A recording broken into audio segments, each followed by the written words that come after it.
तो my dear students देखिए start कर रहे हैं। तो आज का टॉपिक क्या है देखिए, कॉस्ट ऑफ कैपिटल। लोगों का सारा चैप्टर कंप्लीट हो गया है, सिर्फ लोगों का कॉस्ट ऑफ कैपिटल बाकी है और वर्किंग कैपिटल बाकी है। तो वर्किंग कैपिटल छोटा है, कॉस्ट ऑफ कैपिटल थोड़ा सा बड़ा है, कैपिटल बजटिंग टाइप का है, लेकिन ये भी इजी है, ज्यादा कुछ है नहीं इसमें समझने लायक। देखिए पूरा फाइनेंशियल मैनेजमेंट ही इजी है अगर आपको आता है तो, पूरा कॉमर्स ही इजी है अगर आपको आता है तो। आइए कॉस्ट ऑफ कैपिटल स्टार्ट करें, 10 मार्क्स का आएगा। कितना मार्क्स का आएगा बताइए 10। देखिए कॉस्ट ऑफ कैपिटल मतलब क्या, कैपिटल का कॉस्ट। कैपिटल का कॉस्ट मतलब क्या, देखिए कोई चीज जो आपके लिए इनकम है वो हमारे लिए क्या बाबू, खर्च। जैसे आपको एग्जांपल दे रहे, ये है मान लीजिए कंपनी, ये कौन है बाबू, कंपनी। इसमें आप पैसा लगा रहे, कौन पैसा लगा रहे, आप। कौन लगा रहे, आप पैसा लगा रहे, आप कंपनी में पैसा लगा रहे, आप कंपनी को देते हो, आप कंपनी को देते हो पैसा, आप कंपनी को पैसा देते हो। आपने जो पैसा लगाया कंपनी में, ये क्या हो गया, कैपिटल। तो कंपनी क्या किया, आपको इसके बदले कंपनी भी तो कुछ देगा ना, कंपनी भी तो कुछ देगा ना। तो कंपनी इसके बदले जो आपको दे रहा है, तो ये कंपनी देखो, कंपनी के लिए पैसा जा रहा है ना, तो कंपनी के लिए क्या हो गया, कॉस्ट। क्या हो गया आपको, cost of capital. So here in this chapter will learn how to calculate cost of capital. इस चैप्टर का आपको निकालना है कैपिटल का कॉस्ट। कैपिटल मतलब क्या, it can be equity share, preference share, debenture, loan. हाँ कि नहीं बोलिए, equity share, preference share, debenture, loan. और इसका जो कॉस्ट होगा, इसका कॉस्ट, कोई आदमी इक्विटी शेयर में पैसा लगाया, वो बेटा को रिटर्न में क्या मिलेगा बताइए, डिविडेंड। डिविडेंड मतलब प्रॉफिट। तो डिविडेंड कंपनी के लिए तो खर्चा ही है ना, dividend is a cost for the company. अच्छा डिबेंचर, कोई डिबेंचर में खरीदा है तो उसको कंपनी क्या देगा, इंटरेस्ट। कंपनी के लिए इंटरेस्ट तो खर्चा ही है ना। तो आपको यहाँ पर खर्चा का देखो, कॉस्ट ऑफ कैपिटल मतलब कैपिटल अगर हम पैसा ले रहे हैं तो उसमें मेरा कितना कॉस्ट इन्वॉल्व हो रहा है। अगर आप अच्छा बैंक से हम लोन लिए, बैंक को इंटरेस्ट नहीं देंगे, बैंक को इंटरेस्ट नहीं दिया तो बैंक बोलेगा मुंह देखियो अपना, क्या बोलेगा बताइए, मुंह देखियो अपना। तो बैंक को जब आप बैंक से लोन लेंगे, you have to pay the interest my dear students. आपको इंटरेस्ट देना हो, बात समझे ना। तो बैंक से जब हम लोग लोन लेते हैं उसका कॉस्ट क्या है, इंटरेस्ट। क्या बाबू, इंटरेस्ट। तो चैप्टर का नाम है cost of capital. This is a compulsory practical chapter. From this chapter no theories comes and theory comes in the option. Theory option में आता है, वो थ्योरी का नाम क्या है, कैपिटल स्ट्रक्चर। थ्योरी का मेरा देखो, आप लोग बहुत बच्चे बोलते हैं थ्योरी कहां से पढ़ेंगे, कोचिंग का बुक में हाफ पार्ट में खाली थ्योरी दिया हो, आप बैठ के पढ़ते रहिए, आपको मन नहीं लगता है तो।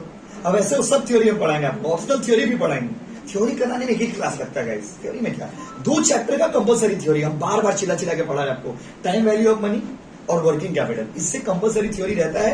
बाकी सारे टॉपिक से ऑप्शनल थ्योरी रहते हैं, बट हाँ फाइनेंशियल मैनेजमेंट में थोड़ा थ्योरी रहता है 15-20 मार्क्स तक। तो फाइनेंशियल मैनेजमेंट में थ्योरी को अच्छे से करके जाएंगे। थ्योरी में क्या देखिए, सुन के जाएंगे, समझ के जाएंगे, थोड़ा अच्छा से लिख के आएंगे, उतना रट्टा मारने का नहीं। सम्स जहां भी मौका मिलेगा सम्स पहले करिएगा, कहीं सम्स करिए तो मार्क्स अच्छा मिलता है। थ्योरी में मार्क्स बहुत काट लेगा लोग। आप देखोगे ना, ऑडिट का एग्जाम आप लोगों ने दिया है और रिजल्ट जो घर ही नहीं आया है, हो सकता है कल ही नोटिस आए, आज ही नोटिस आए, तो आप देखोगे कि जब रिजल्ट आएगा आप देखोगे कि इतना बड़ा बड़ा भर के लिखे ऑडिट में मार्क्स दे रहा 40, 42, 48, 55। अगर मैं बात आपको महंगा लग रहा तो ज्यादा नहीं, एक सप्ताह वेट करना देखिए, क्योंकि लोग मार्क्स पास काटते बहुत है ना, मार्क्स बहुत काटते हैं, समझे बाबू। तो थ्योरी का भरोसे नहीं आना है, थ्योरी को बैकअप में रखना है, समझ गया ना। तो इसका थ्योरी का नाम क्या बताइए, कैपिटल स्ट्रक्चर। इसका ऑप्शनल जो थ्योरी है उसका नाम है कैपिटल स्ट्रक्चर। थ्योरी भी 10 मार्क्स का रहेगा, सम्स भी रहेगा, दोनों में से एक करना रहेगा। हम आपको दोनों पढ़ाएंगे। पहले क्या पढ़ा रहे, कॉस्ट ऑफ कैपिटल का सम्स। रेडी। अच्छा आप प्रिपरेशन कैसे करिएगा, चैप्टर जैसे जैसे हम बोल रहे कंप्लीट हो गया, 10 मिनट पढ़ाई कंप्लीट हो गया, आप क्या करिए, स्कैनर आपको भेजा हो, इतना अच्छा चीज है वो, बैठ के रैंडमली प्रैक्टिस करते रहिए, जहां डाउट हो रहा है उसको क्रॉस चेक कर लीजिए। और अगला सप्ताह से आप लोग को हर सप्ताह एक तो कोई ना कोई सब्जेक्ट का सैंपल पेपर प्रिंट आउट में देंगे, जो लोग ऑफलाइन में हो, और जो लोग ऑनलाइन में हो आपको पीडीएफ में भेज देंगे, आप उसको सॉल्व करिएगा। स्कैनर से ऐसा कोई देखिए बाहर से क्वेश्चन है, वो भी क्वेश्चन सबका बीच ही से रहेगा, अरेंज वे में रहेगा। एक पूरा पेपर का पैटर्न बना के आपको देंगे हर सप्ताह। किसी सप्ताह एफएम का पेपर दे दिए, किसी सप्ताह एफआर का पेपर दे दिए, ऐसे अगर एग्जाम आते आते हम 5 पेपर भी पूरा सॉल्व कर लेंगे तो अलग ही मजा है। यस और नो गाइस, चलिए स्टार्ट करते। बहुत ज्ञान का बात हो गया, स्टार्ट करें। देखो तो आज सबसे पहले कॉपी में हेडिंग दीजिए, रेडी, कॉस्ट ऑफ। अरे भाई जी वो तो चैप्टर का नाम है।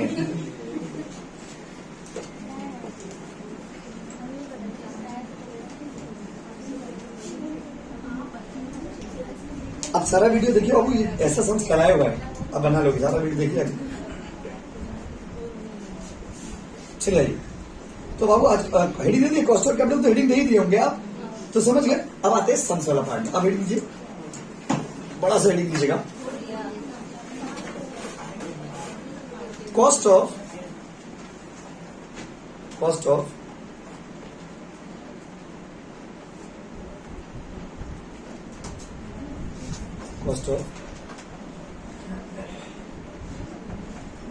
equity, cost of equity क्या? शेयर। खराब नहीं थी आप लोग पढ़ने में, हालात ऐसा बना दिया हमारे। Cost of equity share number दीदी बाबू आप आगे बैठिए, इधर आगे बैठिए।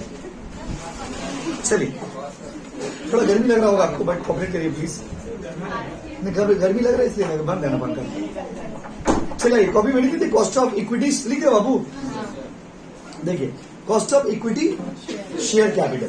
अच्छा, ये ना कैपिटल बढ़ेगा, पहले आपको पार्ट में फॉर्मूला सिखाएंगे। देखिए इसमें सीखना क्या क्या पड़ेगा। Cost of equity share, cost of preference share, cost of debenture, मतलब डिवेंचर बोलिए, लोन बोलिए, बात बराबर।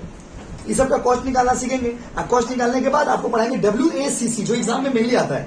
WACC मतलब weighted average cost of capital, और उसके बाद टॉपिक है मार्जिनल कॉस्ट ऑफ कैपिटल। बस इतना ही पढ़ना है, इतना ही आपको इस चैप्टर में पढ़ना है। आइए स्टार्ट करते हैं, ज्यादा ज्ञान का बात हो गया। रेडी? चलिए फॉर्मूला लिखिए। देखिए बाबू इधर देखो ना एक बार, पहले स्क्रीन पे देखिए। कॉस्ट ऑफ इक्विटी शॉर्ट में लिखते हैं। कॉस्ट ऑफ इक्विटी को ना शॉर्ट में लिखिएगा KE। क्या लिखिएगा? KE। अब इसका फॉर्मूला क्या है भैया? इसका फॉर्मूला लिखिएगा D1/P + G। D1/P + G। अब आप पूछोगे कि भाई D1 का मतलब क्या है, तो भाइयों और बहनों D1 का मतलब होता है, रुक जाओ उत्तम, रुक जाओ, कितना होता है? G1 का मतलब क्या है? G1 का मतलब होता है डिविडेंड। देखिए, next expected dividend. Expected dividend मतलब जो डिविडेंड आपको मिलने वाला है। हम टेमो सम्स करा करेंगे हर फॉर्मूला, चिंता मत करिए। नेक्स्ट एक्सपेक्टेड डिविडेंड, ठीक है बाबू। अच्छा, अब P का मतलब क्या होता है बताइए। यहां पर P का मतलब होगा, क्या लिखिए, P का मतलब हो गया price, current price, current market price. Share का जो मार्केट प्राइस है वो, अभी कोई उतारो मत, पहले समझा दो उसके बाद। और जी का मतलब होता है ग्रोथ। जी का मतलब क्या होता है बाबू? Growth rate. जल्दी फॉर्मूला में देखिए जल्दी। D1 का मतलब क्या? D1 मतलब डिविडेंड नहीं, expected dividend. Next expected dividend. और P का मतलब करेंट मार्केट प्राइस, और G का मतलब ग्रोथ रेट। Growth yes, उतारिए।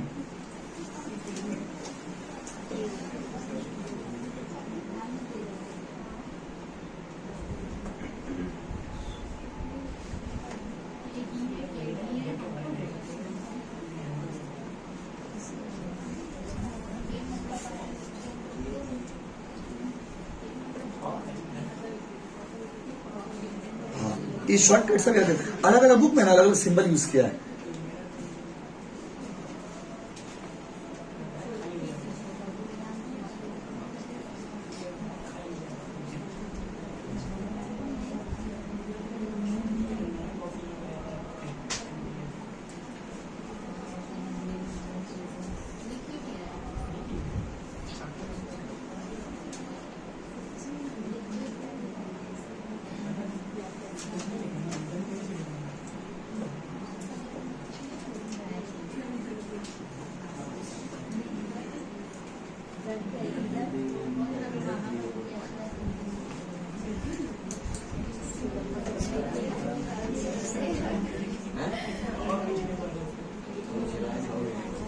हो गया बाबू? ये हो गया एक फॉर्मूला, मिटा दे। कभी कभी आपको इसी फॉर्मूला में देखिए मॉडिफिकेशन, कभी कभी आपको ये फॉर्मूला अप्लाई करना पड़ सकता है, P - F + G। P - F + G। अब सोचो तो भाई F का मतलब क्या है? यहां पर F का मतलब होता है my dear students flotation cost. Flotation cost हम आपको बोले ना लास्ट में कि पहले WACC निकालना सिखाएंगे। एक्चुअली एग्जाम में WACC का क्वेश्चन ज्यादा आता है, weighted average cost of capital. उसमें क्या क्या आता है, 2-3 सोर्स दे देगा, शेयर, प्रेफरेंस शेयर, डिवेंचर। तीनों का पहले आप कॉस्ट निकाल लीजिएगा, तीनों का कॉस्ट निकाल करके वेटेड एवरेज करेंगे, बस आंसर आ जाएगा। ज्यादा हार्ड मेथड, लेकिन वो निकालने के लिए पहले हमको सबका कॉस्ट निकालना तो आना चाहिए। तो एक पार्ट में पहले आपको इक्विटी शेयर का फॉर्मूला, फिर प्रीफरेंस शेयर वाला, फिर डिबेंचर वाला, फिर ऐसे पार्ट करके पहले सारा फॉर्मूला सिखा दे रहे। उसके बाद डायरेक्ट आएंगे मार WACC पर गिना देंगे। बाबू एफ मतलब क्या बताइए? Flotation cost. फ्लोटेशन कॉस्ट का मतलब क्या हो गया बताइए? पहले मीनिंग जानना होगा। फ्लोटेशन कॉस्ट का मतलब होता है कुछ खर्चा ऐसा होता है जैसे कहीं से पैसा लीजिएगा, तो in order to arrange the finance you have to expense some expenses, कुछ expenses you have to incur in order to arrange the finance. जैसे बात समझिए, जैसे आपको पैसा का जरूरत है तो आपका दोस्त बोला ठीक है भाई पैसा तो दिला देंगे लेकिन उनको 50 रुपए देना पड़ेगा। टू अरेंज द फाइनेंस आपको थोड़ा खर्चा करना पड़ेगा। बात समझे? कोई दोस्त बोला कि भाई हम ट्यूशन जाएंगे, बैठिए तुमको पूरी खिलाओ तो ट्यूशन लेके चलेंगे, तो ये क्या हो गया? ये क्या हो गया? आपको पैसा मांग रहा है, लोकल भाषा में समझिए ना ब्रोकरेज। क्या ब्रोकरेज? आप अपना दोस्त को बोले भाई तुमको फाइल बना देगा प्रोजेक्ट का, तो लेगा फाइल बना देंगे तुमको पूरी खिलाना हो, क्या हो गया? फाइनेंस। फ्लोटेशन कॉस्ट पैसा अरेंज करने के लिए, सुनिए, पैसा अरेंज करने के लिए जो भी आप एक्सपेंसेस इनकर करोगे ना, उस एक्सपेंसेस को कौन सा कॉस्ट बोलोगे? Flotation cost. Flotation cost is the cost of arranging the finance. पैसा को अरेंज करने के लिए जो भी खर्चा, आपको पता हम लोग हंसी में कुछ भी बोल लीजिए, बट रियल लाइफ में क्या है? जब बैंक से लोन लेने जाएगा ना, अच्छा बैंक भी तो प्रोसेसिंग फीस लेता है। आप लोग अगर कभी लोन लिए होंगे तो लोन में भी प्रोसेसिंग फीस ले लेता है। अब बताइए, लोन में भी प्रोसेसिंग फीस ले लेता है। कोई भी चीज लिया ना लोन तो प्रोसेसिंग फीस काट लेता है। और ऐसे अगर बड़ा अमाउंट लोन लीजिएगा तो आपको डायरेक्ट लोन नहीं देता है, जो आदमी आपका गारंटर बना वो भी बेटा पैसा मांगेगा। तो बहुत झमेला है। जो भी हो, हम लोग तो अकाउंटेंट है, पैसा तो लेना है, हम लोग अकाउंट बनाना है चुपचाप से। तो flotation cost is the cost of arranging the finance. तो वहां पे फ्लोटेशन कॉस्ट जैसे हमने लिखा है ना वैसे लिखिएगा, ऐसे डब्बा दे दीजिएगा, ऐसे फॉर्मूला लिखिएगा, उसके नीचे लिखिए ये फॉर्मूला उसी का है बाबू। अगर फ्लोटेशन कॉस्ट रहेगा तो you will hit this formula. देखिए फॉर्मूला सेम ही, देखिए फॉर्मूला सेम ही है बाबू, खाली एफ आ गया है। अगर फ्लोटेशन कॉस्ट रहेगा तो मार्केट प्राइस से क्या कर दीजिएगा? माइनस।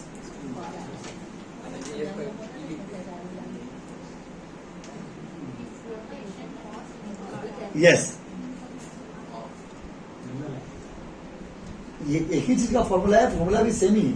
अगर फ्लोटेशन कॉस्ट रहेगा चुपचाप से एफ माइनस कर दीजिएगा। बात करो,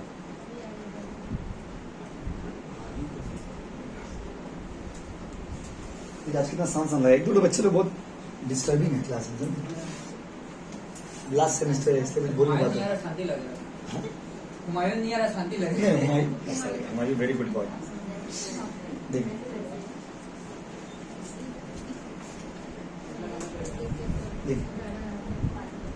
चले, देखिए आगे बढ़े, सम्स करते हैं, एक एग्जांपल करते हैं ना, सो बेटर समझ पाएगा इसका यूज। ऐसा आपको इसका यूज नहीं समझ आ रहा होगा, ठीक है? फॉर एग्जांपल लिखिए ना, जेबड़ा लिमिटेड, ZEBRA, जेबड़ा, जबड़ा नहीं, zebra, zebra limited has paid, zebra limited has paid dividend ₹1, एक। जेबड़ा लिमिटेड ₹1 पे किया, कितना रुपया किया? 1। Bracket open, face value 10,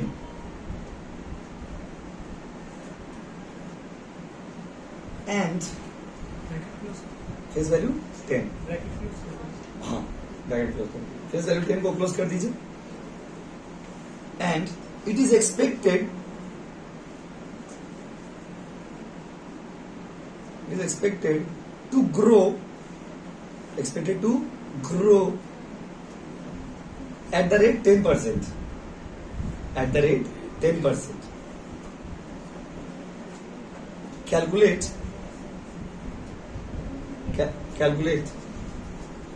cost of equity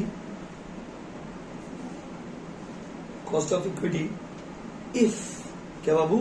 if market price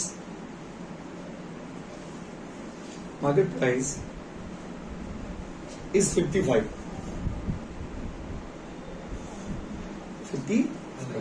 चले, देखिए ऐसा समझ पहले भी कभी कभी कोई चैप्टर में ना बीच में ढुका हुआ रहता था, हम लोग क्या सोचते थे भाई कि सम्स इस चैप्टर का, लेकिन सम्स एक्चुअली में इस चैप्टर का।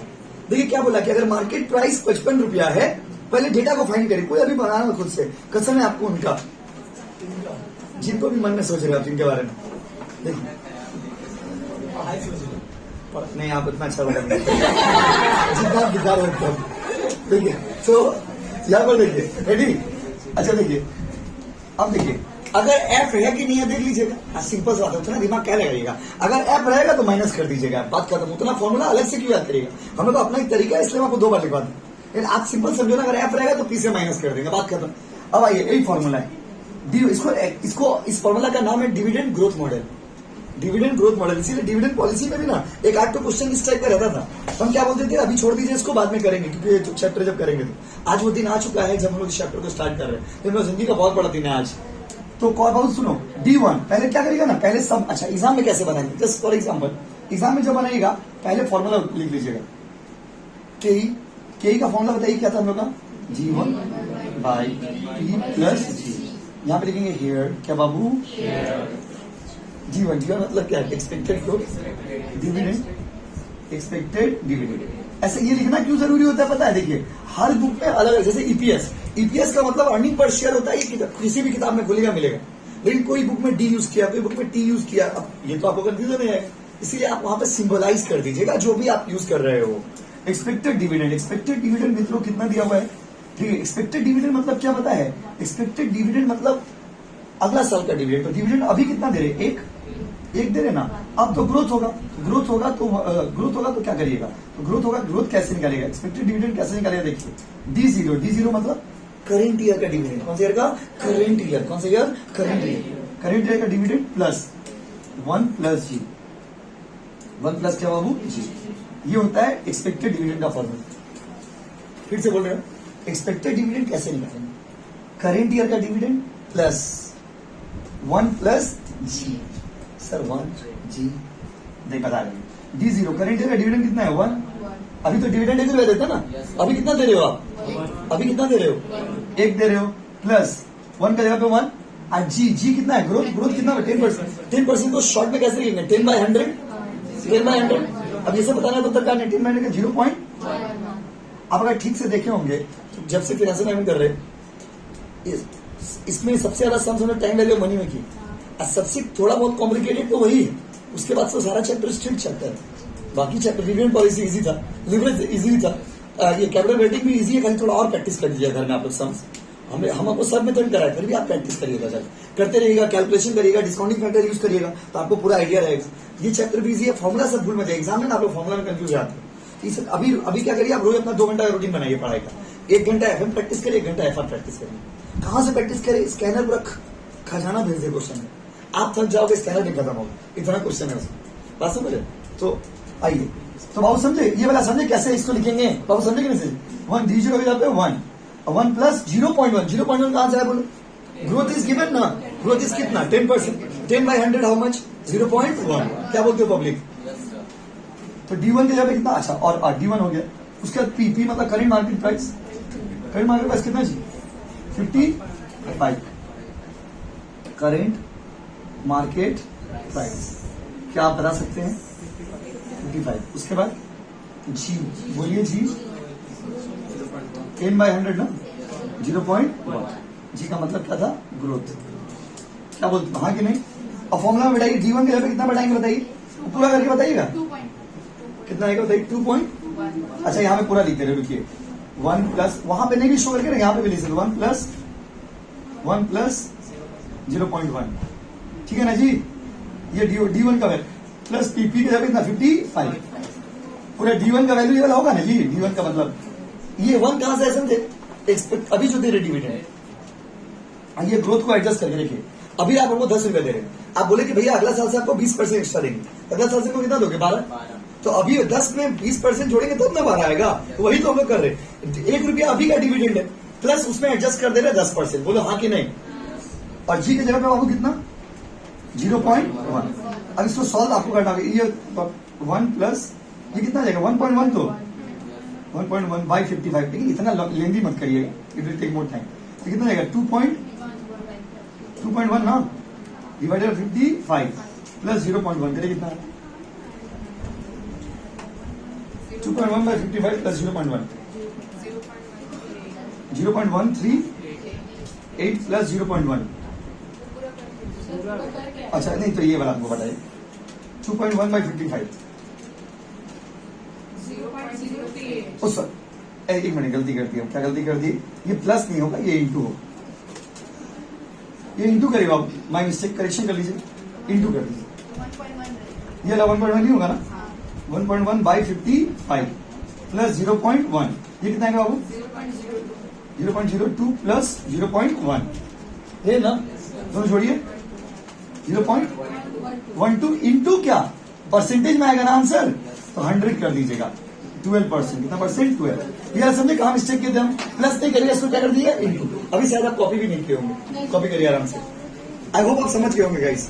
इक्विटी शेयर कॉस्ट ऐसे निकालेगा, उधारी हम आप पंखा चला देते हैं, पॉज कर दे रहे, ऑनलाइन वालों छापो, क्या करो?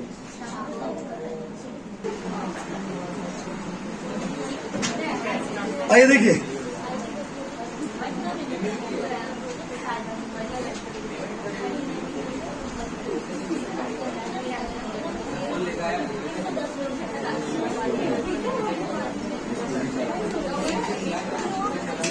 एक सवाल एक में जगह 35 का डायरेक्ट ऐड करो, जवाब की जरूरत नहीं चाहिए।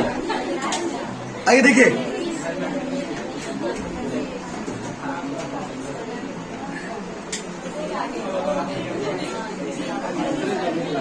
आस्ते देखिए,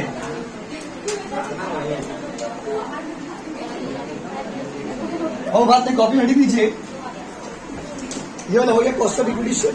अब अगला लीजिए cost of retained earning, cost of retained earning, cost of retained earning, ये पेन नहीं निकाल दो, सब पेन ले रहा है।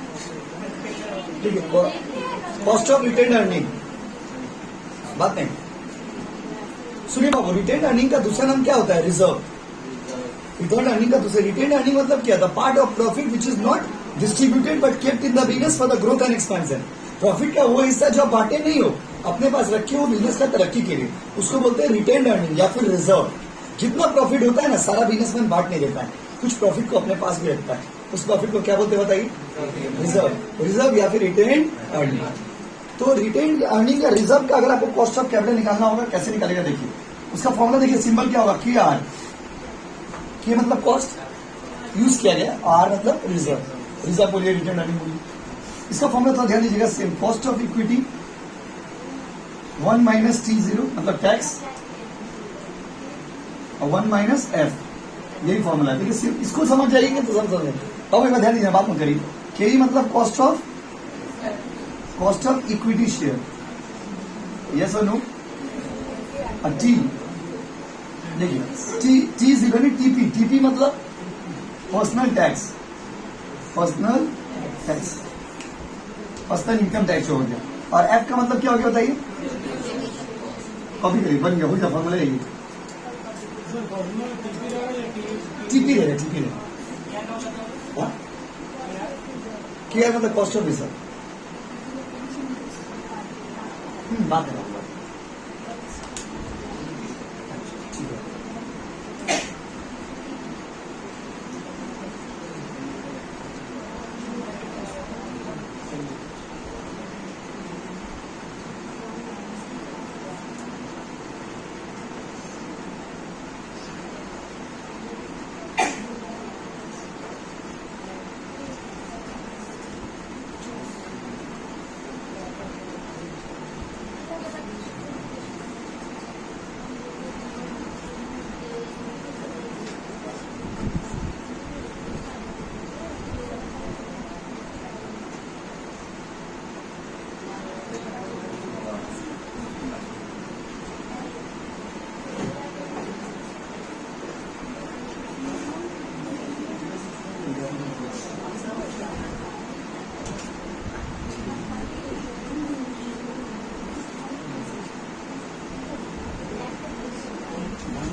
My tool, bro.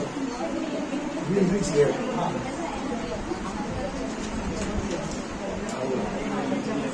चलिए देखिए, इसका बेटे सैंपल कर लेते हैं और कुछ फॉर्मूला है, फिर अगला दिन प्रिफरेंस शेयर डिवेंचर से फॉर्मूला सिखाएंगे। इसका पहले एक सम्स कर लो। तो क्या इतना इजी सम्स आएगा? नहीं, बात समझिए, हम आपको अभी आपको खाली फॉर्मूला डिकोड करके सिखा रहे हैं, फॉर्मूला कैसे ब्रेक करेंगे। तो इतना इजी सम्स नहीं रहेगा, ये सारा मिला के सम्स बनेगा, जो पार्ट पार्ट में सिखा रहे हैं। प्रिफरेंस का सम्स, सॉरी रिजर्व का एक सम्स करिए, बोले सम्स लिखिए। Calculate cost of retained earning, calculate cost of retained earning, calculate cost of retained earning if, calculate cost of retained earning if cost of capital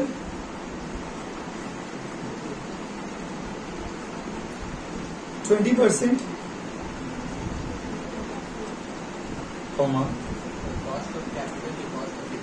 हाँ, cost of equity मतलब cost of capital ही बना, जो capital है उसका, equity तो capital ही होता है। Cost of capital 20%, comma flotation cost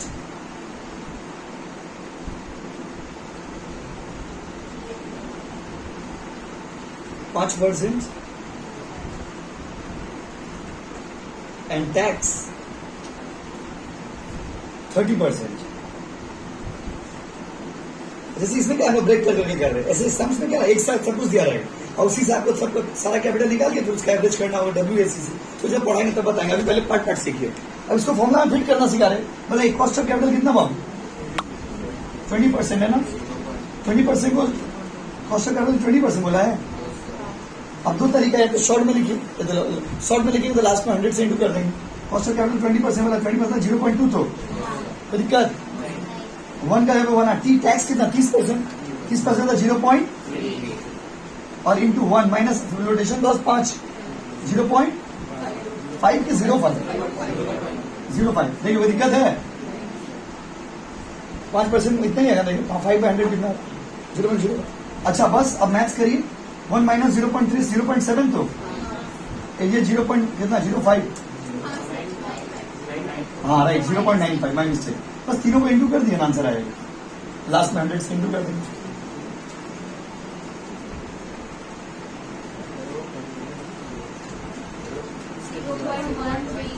right 0.133 right, into क्या कर दीजिएगा 100, आंसर 100 लास्ट में इंटू क्यों करे समझ रहे? परसेंटेज में निकालेंगे, तो दिक्कत है बोलिए।